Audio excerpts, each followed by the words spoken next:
മാങ്ങ ഇട്ട നെത്തോലിയും നെത്തോലെ ഫ്രൈയും കൂട്ടി കഴിക്കാൻ പോവാം.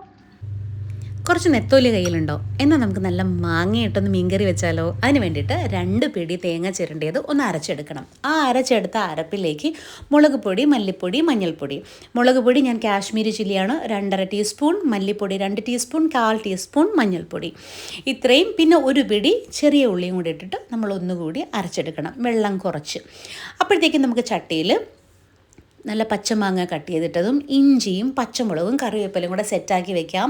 ഇതിലേക്ക് നല്ല കട്ടിക്ക് അരച്ചെടുത്തിരിക്കുന്ന നമ്മുടെ തേങ്ങയുടെ മിക്സ് അരപ്പും കൂടെ മിക്സ് ചെയ്യുക. എന്നിട്ട് ആവശ്യത്തിന് വെള്ളവും ഉപ്പും ഒക്കെ ഒഴിച്ച് തിളച്ച് വരുന്ന സമയത്ത് പുളി ഇല്ലാന്നുണ്ടെങ്കിൽ പുളി പിഴിഞ്ഞ് ഒഴിച്ചു കൊടുക്കണം. വാളംപുളി കേട്ടോ.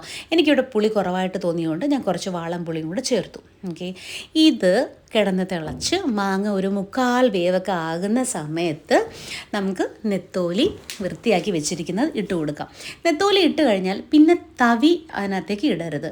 ഇങ്ങനെ ചുറ്റിച്ച് കൊടുക്കൂലേ നമ്മൾ, അതേ ചെയ്യാവൂ. ഇല്ലെങ്കിൽ കുഞ്ഞു മീനാണ്, മുള്ളൊക്കെ കറി നിറച്ച് ഇങ്ങനെ വിതറിക്കിടക്കും, അത് ചെയ്യാൻ പാടില്ല.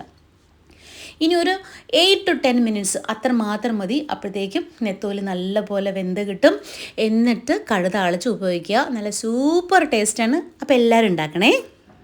അപാര രുചി.